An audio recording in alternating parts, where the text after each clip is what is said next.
Halo, selamat pagi, menjelang siang. Salam sehat semuanya. Semoga teman-teman semua yang menyaksikan video ini dalam keadaan baik. Perkenalkan, nama saya Diatika Widya Permatayasih.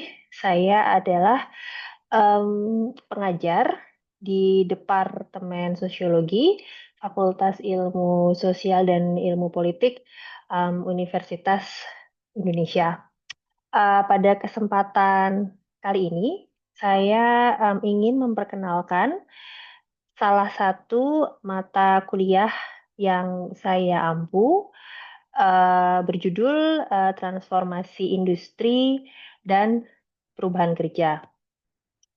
Mata kuliah ini adalah mata kuliah pilihan prodi di Departemen Sosiologi, diajarkan kepada mahasiswa sarjana, dan syarat untuk dapat terlibat dalam kuliah ini adalah menyelesaikan kuliah teori-teori sosial. Saya akan mulai dengan mendeskripsikan substansi mata kuliah. Jadi, apa sih eh, mata kuliah Transformasi Industri dan Perubahan Kerja? Biasanya disingkat dengan TIPK. Nah, jadi mata kuliah ini mempelajari transformasi industri, di dalamnya termasuk sistem produksi dan dampaknya terhadap perubahan kerja serta struktur sosial. Secara lebih spesifik, dalam mata kuliah ini, mahasiswa akan diperkenalkan dan kemudian harapannya bisa memahami teori dan konsep yang digunakan untuk menganalisis dinamika industri dan dunia kerja dalam konteks kapitalisme global. Tekanannya di sini adalah sektor manufaktur, juga industri berbasis digital. Selanjutnya saya akan memperkenalkan soal hal-hal yang ingin dicapai dari perkuliahan ini. Uh, jadi capaian pembelajaran dari mata kuliah ini ada 4. Pertama, mahasiswa mampu memahami perspektif sosiologi soal transformasi industri.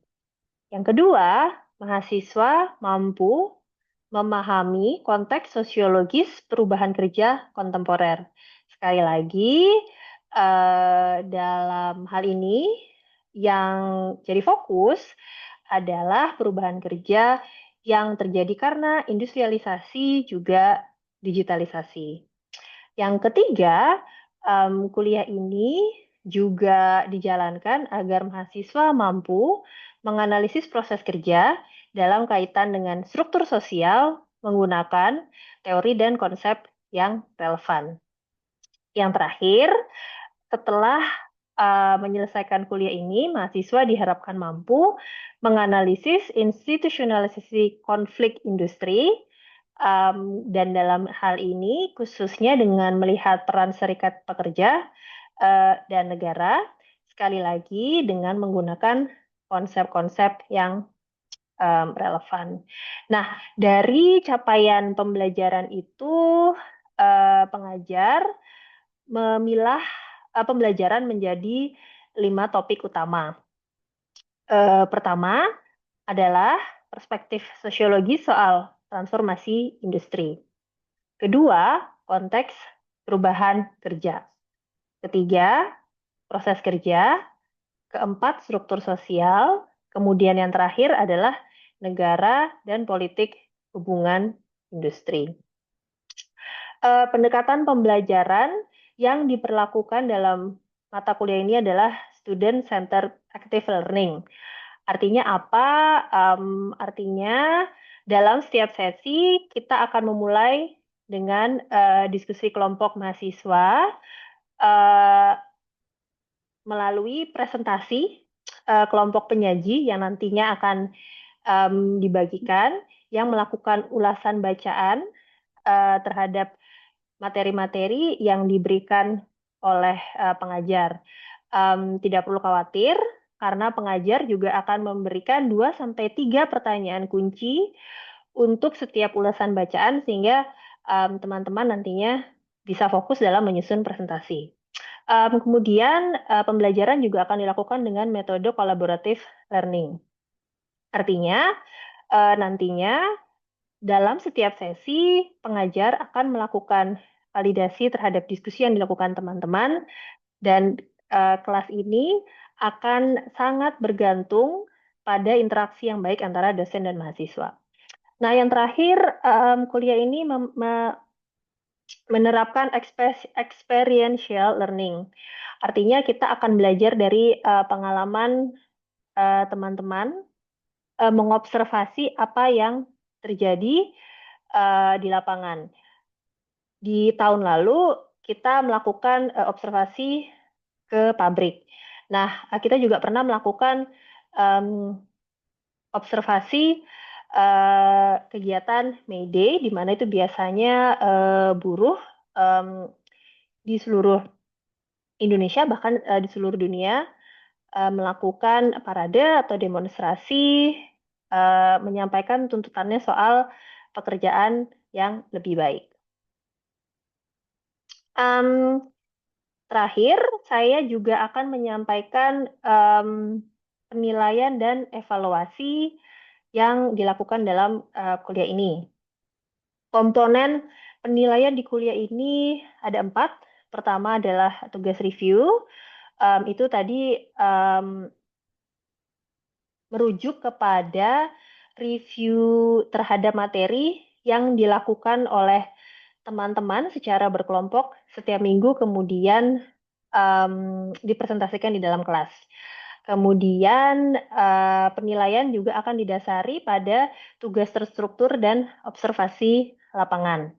Seperti saya sampaikan tadi, observasi lapangan bisa mencakup kunjungan ke pabrik, atau bisa berupa kunjungan saat perayaan May Day. Kemudian ada ujian tengah semester dan ujian akhir semester.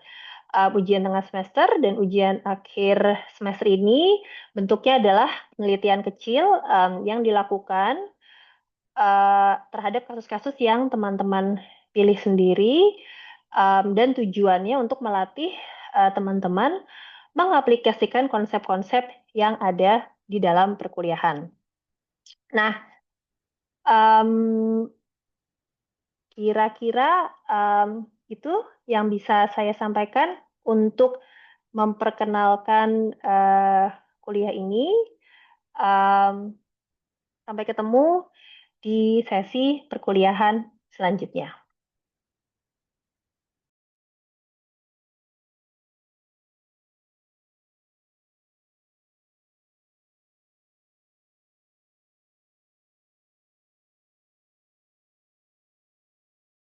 Halo teman-teman, ketemu lagi dengan saya. Kali ini dalam video yang menvalidasi topik perkuliahan kita hari ini, soal relasi gender dalam kapitalisme industri. Video ini memberikan validasi terhadap presentasi dan diskusi yang sudah teman-teman lakukan secara asinkronik lewat platform Emas 2 berdasarkan panduan yang saya berikan kepada teman-teman. Oke, sekedar mengingatkan, subpokok pembelajaran kita hari ini ada 2, soal feminisasi angkatan kerja, definisinya juga sejarahnya. Selanjutnya adalah pendekatan termasuk teori dan konsep yang membantu kita memahami situasi kerja perempuan. Saya akan mulai dari feminisasi angkatan kerja. Sebenarnya feminisasi angkatan kerja itu apa?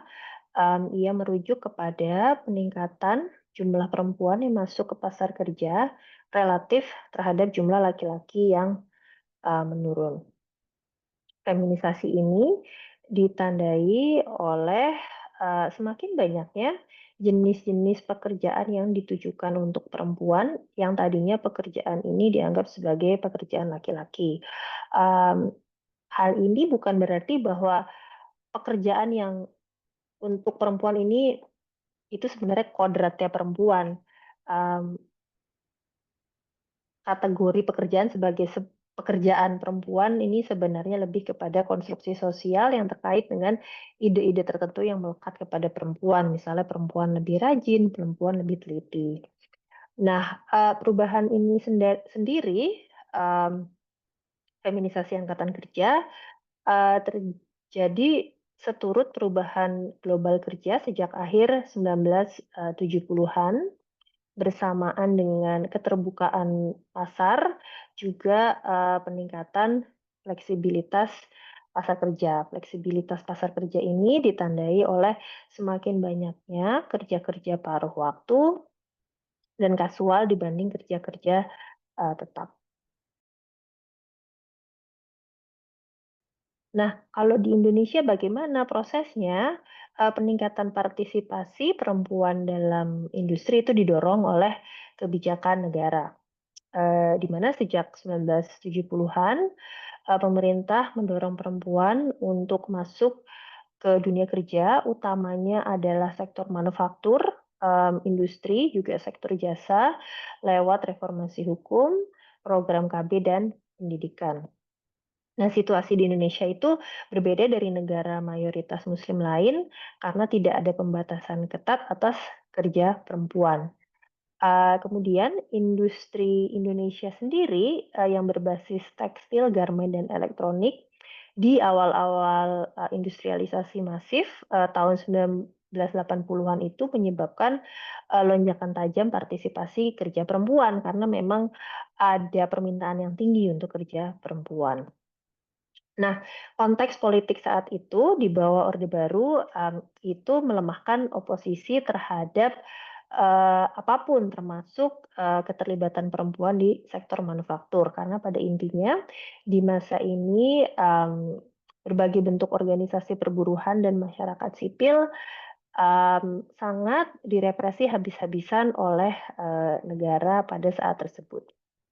Nah, saya akan masuk kepada pokok pembahasan kedua soal berbagai teori dan pendekatan yang digunakan dalam ilmu sosial untuk memahami kerja perempuan.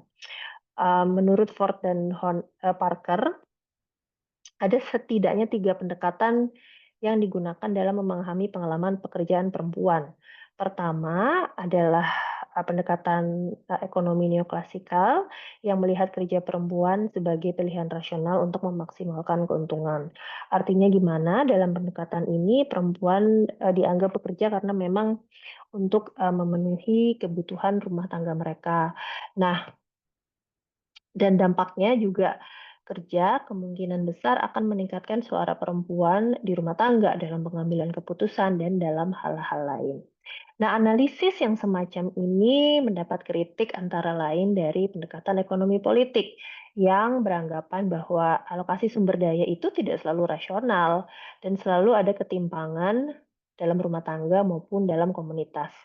Artinya, meskipun perempuan bekerja, memiliki upah dan berkontribusi kepada ekonomi keluarga, bisa jadi di dalam rumah dia tidak memiliki suara yang setara dengan anggota keluarga laki-laki, dan sangat mungkin perempuanlah yang menanggung beban lebih dalam mengerjakan hal-hal domestik, mulai dari mengurus anak, mengurus orang tua yang sakit, sampai memasak dan membersihkan rumah.